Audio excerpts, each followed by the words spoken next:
Les événements sont en train de s'accélérer autour de la question du Sahara occidental et du conflit qui oppose l'Algérie au Maroc. L'annonce d'une médiation américaine et d'un plan de paix américain qui va être proposé à l'Algérie et au Maroc dans les d'ici 60 jours, on ne parle plus que du Sahara occidental et du problème entre l'Algérie et le Maroc depuis cette déclaration. Les Algériens ont été complètement dépassés, ils ne s'attendaient pas à cette annonce. Pour les Américains, il y a un plan qui va être mis en place dans les 60 jours. Le Front Polisario a commencé à bouger de son côté. Il a proposé au Maroc des négociations directes. Il est même prêt, selon les dernières informations communiquées par ses décideurs, par les dirigeants du Polisario, il y a même une prédisposition à accepter le plan d'autonomie marocain, à condition que la population du Sahara occidental accepte et valide ce plan d'autonomie. La gestion violente, radicale, à la limite guerrière et belliqueuse de Tebboune est en train d'aggraver le problème, à aggraver les tensions avec le Maroc, ce qui a nécessité l'intervention américaine. C'est pour ça que les Américains veulent intervenir, parce qu'il y a le conflit entre l'Algérie et le Maroc a pris une dimension guerrière, belliqueuse très dangereuse. Abdelmajid Tebboune, quand on lui donne la parole, il mélange tout. Sahara occidental, le Maroc trafiquant de drogue, allié d'Israël, le sionisme, antisionisme, l'espionnage. Les Marocains sont coupables de tout. Les événements sont en train de s'accélérer autour de la question du Sahara occidental et du conflit qui oppose l'Algérie au Maroc. Depuis que dimanche dernier, on était le 19 octobre, depuis le 19 octobre dernier, depuis que l'annonce d'une médiation américaine et d'un plan de paix américain qui va être proposé à l'Algérie et au Maroc dans les d'ici 60 jours, selon les annonces faites par l'envoyé spécial de l'administration de Donald Trump dans la région du Moyen-Orient, qui s'est engagé à trouver un accord de paix entre l'Algérie et le Maroc dans les 60 jours. Cette déclaration a été faite, rappelez-vous, il y a de cela une semaine, même pas une semaine, c'était le dimanche dernier.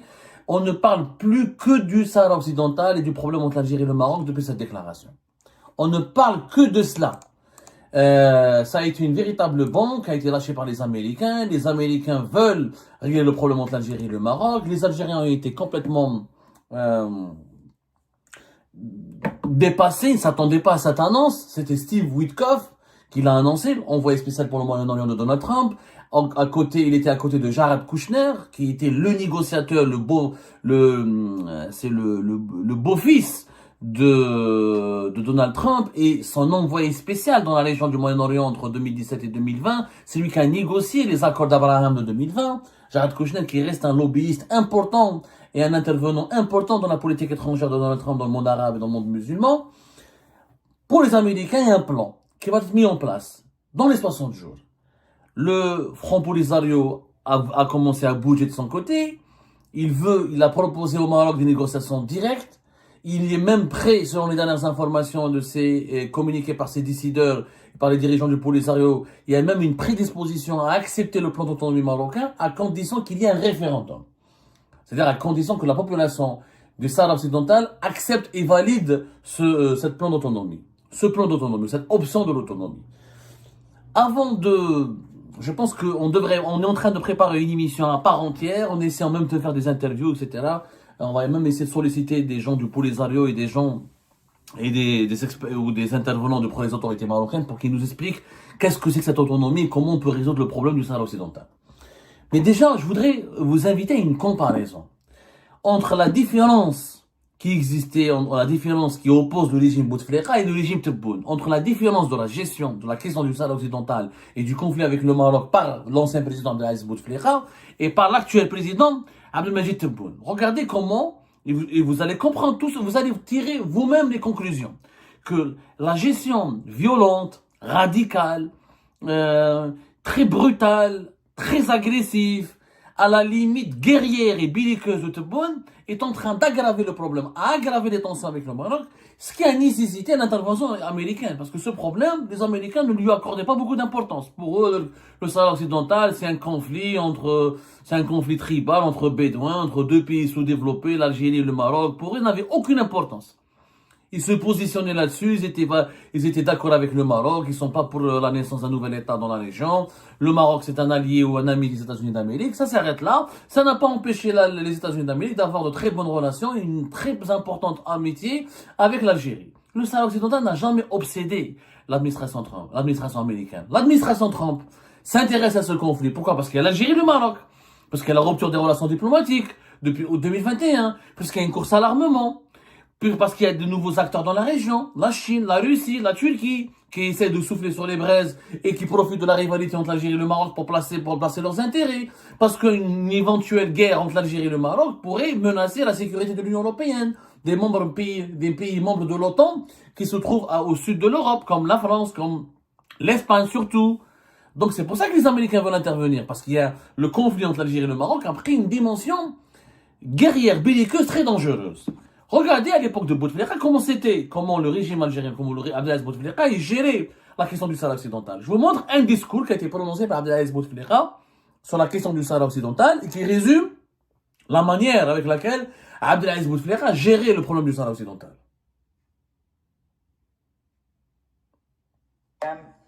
N'est pas, Attends 2 secondes.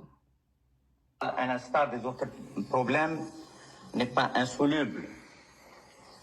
L'Algérie, le problème du Sahara occidental, à l'instar des autres problèmes, n'est pas insoluble. L'Algérie, qui défend ce problème depuis les années 60 au niveau des instances internationales de l'Organisation des Nations Unies, et votre humble serviteur était un acteur dynamique dans cette affaire. Je défendais en même temps le dossier de Belize, le dossier de Brunei, le dossier de Timor, le dossier du Suriname et le dossier du Sahara occidental, et je demandais l'autodétermination des peuples pour tous ces pays. Les puissances occupantes de l'époque ont correctement réglé le problème de Belize, de Brunei, du Suriname. Il ne me plaît pas de dire qu'après le passage d'un président américain à Jakarta, le président Ford en l'occurrence, une semaine après, 10 jours après, Timor a été annexé par l'Indonésie. L'Indonésie est un pays très proche de nous. L'Indonésie est le pays de Bandung. Et Bandung a été un point très important, un point fort dans le renforcement de la lutte de libération nationale. Et pourtant, malgré ces liens privilégiés, nous n'avons jamais cessé de défendre l'autodétermination du peuple de Timor, et nous avons été le premier pays au monde à reconnaître son indépendance quand il s'est prononcé. Ce qui est vrai pour les uns ne saurait en aucune manière être faux pour les autres. Et je dois dire personnellement, avec beaucoup de simplicité, une simplicité biblique, je ne peux pas concevoir que l'on puisse me dire que l'invasion du Koweït est condamnable à tous les titres, et je le crois, et que l'invasion du Sahara occidental est une bonne invasion. De la même manière qu'on ne peut pas me dire que les terroristes afghans sont de mauvais terroristes, cependant que les autres terroristes qui ont un sanctuaire dans les plus prestigieuses capitales de l'Europe sont de bons terroristes. C'est une logique à laquelle je ne peux avoir accès. C'est plus fort que moi. Je suis ainsi fait. Je m'en excuse. Merci beaucoup, Monsieur le Président. Vous avez vu comment Abdelaziz Bouteflika parlait? Comparé avec le discours d'Abdelmajid Tebboune. Regardez la différence de l'élégance, l'éloquence, la classe naturelle, le charisme et surtout la modération. Abdelaziz Bouteflika, il défendait le problème du Sahara occidental, il le disait. Mais dans son discours, il parlait, il plaidait pour l'indépendance de ce territoire, pour l'autodétermination de ce territoire. Mais il n'a pas insulté le Maroc, ni son roi, ni ses institutions, par le moindre propos calomnieux, par la moindre atteinte à la dignité des institutions du Maroc ou de leurs dirigeants.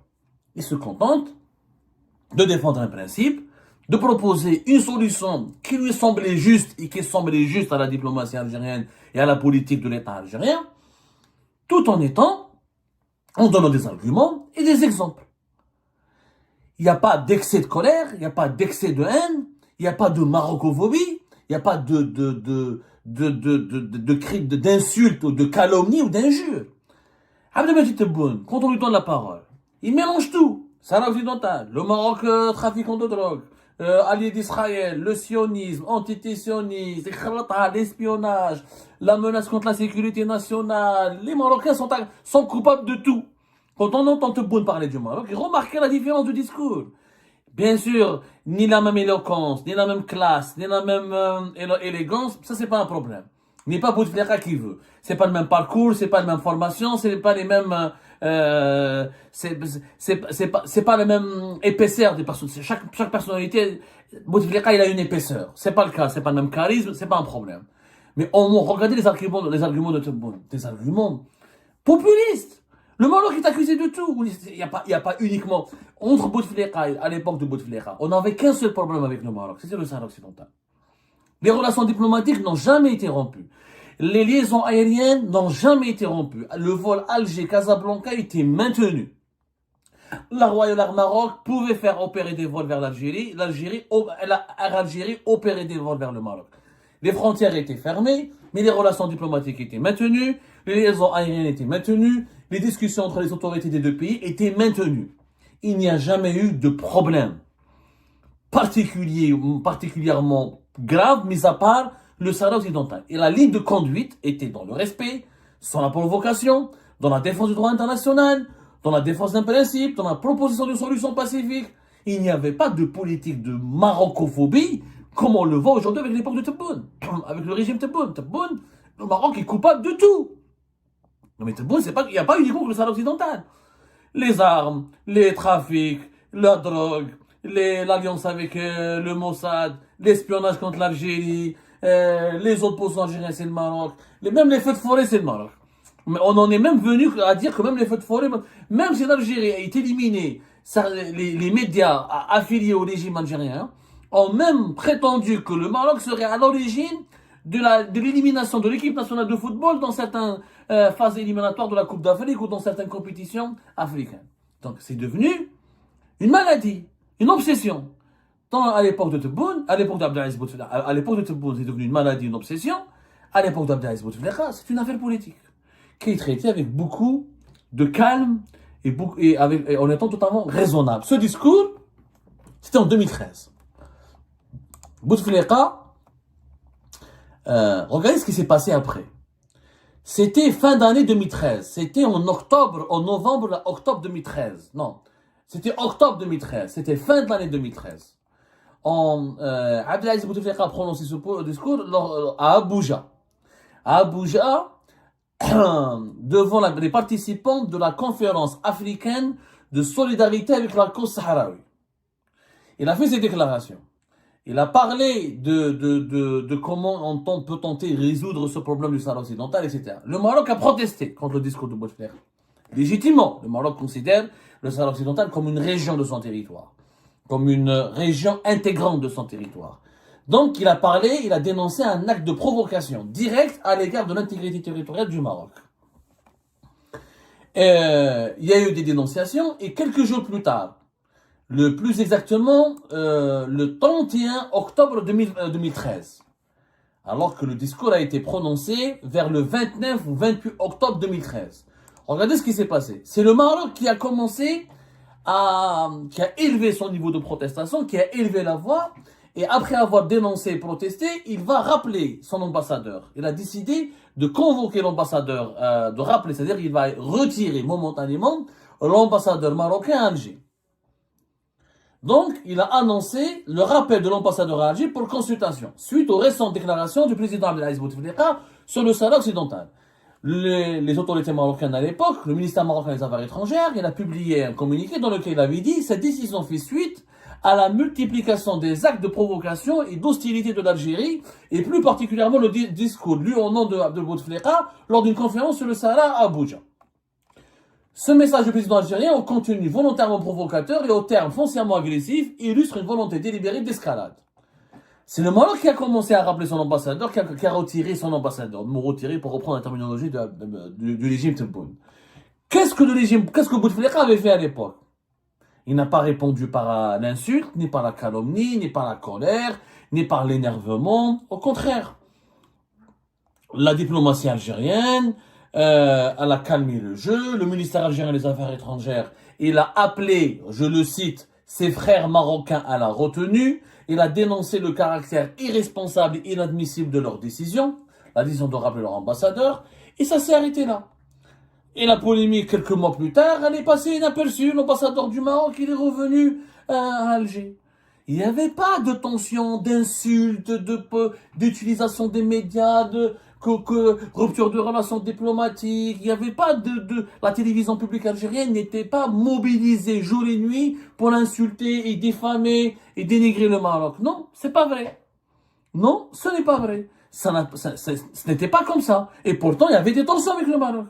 Bouteflika a toujours géré le problème du conflit avec le Maroc et autour du Sahara occidental avec tact, avec élégance, pas avec agressivité. Ce n'est pas l'agressivité qui te ramène, qui te permet d'avoir raison. C'est pas parce que tu cries fort, que tu es agressif, que tu es violent, que tu as raison.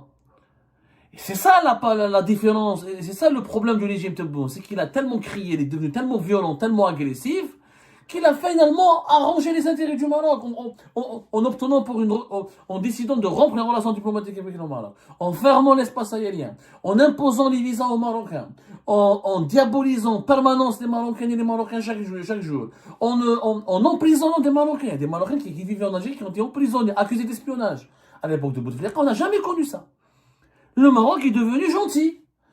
À l'époque de Bouteflika, c'est le Maroc qui était agressif, qui était offensif. À l'époque de Tebboune, c'est le contraire qui s'est passé. Les rôles ont changé, on a alterné les rôles, c'est l'Algérie qui est devenue agressive, violente, brutale, et dans le rejet, dans la menace très belliqueuse, et le Maroc est devenu gentil. Aujourd'hui, aux yeux de la communauté internationale, comme pour des grandes puissances comme les États-Unis d'Amérique, il n'y a plus de conflit autour du Sahara occidental. C'est un conflit entre l'Algérie et le Maroc. C'est comme ça que la communauté internationale perçoit la question du Sahara occidental, comme étant un conflit qui oppose les deux voisins. C'est pas un problème de décolonisation. À cause de l'agressivité, de la violence excessive et de la marocophobie ambiante du régime Tebboune, eh ben, le Maroc est devenu victime. Il n'est plus coupable. Il est devenu victime des tensions qui l'opposent à son voisin. Le Sahara occidental est passé au second plan. C'est pour ça que pour Washington, comme pour d'ailleurs Moscou, parce que la Russie, elle dit exactement, elle n'utilise pas les mêmes mots pour décrire la situation actuelle, mais elle utilise un vocabulaire différent de Washington. Elle dit que si toutes les parties acceptent une solution pour le Sahara occidental, nous allons la valider. Toutes les parties, ça veut dire quoi? Ça veut dire l'Algérie avec. La Russie ne dit pas que ça concerne que le Polisario et le Maroc, ils doivent négocier ensemble. Elle dit toutes les parties. Parce que même la Chine, tout le monde, même l'Union européenne, tout le monde a compris que le problème entre l'Algérie et le Maroc. À l'époque de Bouteflika, il a dit, c'est pas un problème entre nous. C'est un problème de droit. De principe de droit. Nous, on veut que ce droit soit respecté parce que nous estimons que si le droit n'est pas respecté, c'est la porte ouverte à toutes les dérives. Tebboune, il a complètement massacré la question sahraoui. Il a transformé la question sahraoui en une question de vengeance, en une question de marocophobie, en une question de politique intérieure, en un outil de déstabilisation du Maroc. C'est pour ça que la communauté internationale s'éloigne de Tebboune, du régime Tebboune, et se rapproche du Maroc. Parce que quelqu'un qui est agressif, qui est brutal, qui est caractériel, il va pas fédérer autour de lui. Il va pas convaincre, il va pas persuader, au contraire. Il suscite la répulsion, il suscite le doute, il suscite le malaise. Les gens s'éloignent de lui. Et c'est ça le problème du régime Tebboune. C'est pour ça que j'ai tenu à vous montrer cette vidéo. Qui est claire, nette et précise. Bouteflika, on a un problème, c'est ça l'occidental, et les instances de l'ONU, on a avec le droit international le règle. Mais les Algériens n'étaient pas interdits de partir au Maroc. On partait au Maroc, on prenait l'avion pour aller à Casablanca, on rejoignait nos amis ou nos familles qui étaient établis au Maroc, les avions étaient pleins, étaient bondés, les Algériens pouvaient passer leurs vacances au Maroc. Il y avait quelques tensions épisodiques, rappel d'ambassadeurs, attaques dans les médias, et ça s'arrête là. Il n'y a jamais eu une politique guerrière, belliqueuse. Bien sûr, il y avait des éléments contextuels. Il n'y avait pas encore la normalisation avec Israël, vous allez me dire. Je peux vous dire, peut-être que la position de Bouteflika aurait évolué aussi. S'il y avait la normalisation avec Israël, s'il y avait la question au Sahel, s'il y avait le terrorisme au nord du Mali, s'il y avait les coups d'État au Sahel, s'il y avait l'instabilité qui régnait au Libye, au Sahel, si Bouteflika était encore au pouvoir aujourd'hui, peut-être qu'il aurait réévalué sa position. Peut-être qu'il se serait dit, cette indépendance, elle n'est pas acquise, elle n'est pas une bonne option. On ne peut pas gérer un autre État indépendant dans la région alors qu'il y a déjà des États indépendants qui sont instables et déstabilisés et frappés par des crises sécuritaires et menacés par des groupes terroristes. On pourrait même pas les... Il faudrait déjà que les États qui existent depuis les années 60 puissent survivre et surmonter ces crises. On va pas créer un autre État dont on ne saura pas comment le protéger ni comment assurer sa sécurité. Peut-être que sa position aurait évolué. Sauf que là, non seulement il ne s'adapte pas à son époque, il ne s'adapte pas à son contexte, mais il utilise encore une fois une méthode, une façon de gérer les choses qui a transformé la question du Sahara occidental en une question de vengeance, de revanche, en un outil de déstabilisation. Et les pics de tension qui ont été enregistrés dans les relations entre l'Algérie et le Maroc depuis l'arrivée de régime Tebboune, elles provoquent des dégâts pour les intérêts de l'Algérie. Parce elles font de l'Algérie le pays déstabilisateur, le pays qui agresse, le pays qui veut menacer, le pays qui en veut à son voisin, le pays qui rejette son voisin, qui agresse son voisin, le pays qui ne veut pas de la paix avec son voisin. Et c'est pour ça que la Maison Blanche veut intervenir. Parce que la Maison Blanche, les États-Unis d'Amérique, l'OTAN comme les grandes puissances, ne veulent pas d'un Maghreb qui brûle, ou d'un Maghreb qui risque de brûler. Parce que si le Maghreb brûle, c'est tout le bassin méditerranéen qui risque ensuite de plonger dans un cycle infernal de tension. Et après ce que nous avons subi, ce que la communauté internationale a subi en Libye et en Syrie, personne n'a envie de revivre ces deux scénarios en Algérie et au Maroc. Et ben c'est la fin de cette vidéo les amis, je vous remercie comme d'habitude pour avoir suivi jusqu'à la fin. N'oubliez pas de nous laisser vos commentaires et vos réactions sur la vidéo et de vous abonner à la chaîne si vous n'êtes pas encore abonné. Et merci aussi pour vos commentaires et vos discussions très animées dans la section des commentaires. Donc, vous n'oubliez jamais de décortiquer bien un sujet sur tous les points qui ont été abordés dans la vidéo et ça fait vraiment plaisir quand moi-même je ne fais pas de commentaires, je m'appuie sur vous pour que vous puissiez bien expliquer les choses et en faire des discussions civilisées et dans tout le respect possible. Donc voilà, merci beaucoup et à la prochaine dans une nouvelle vidéo. Au revoir.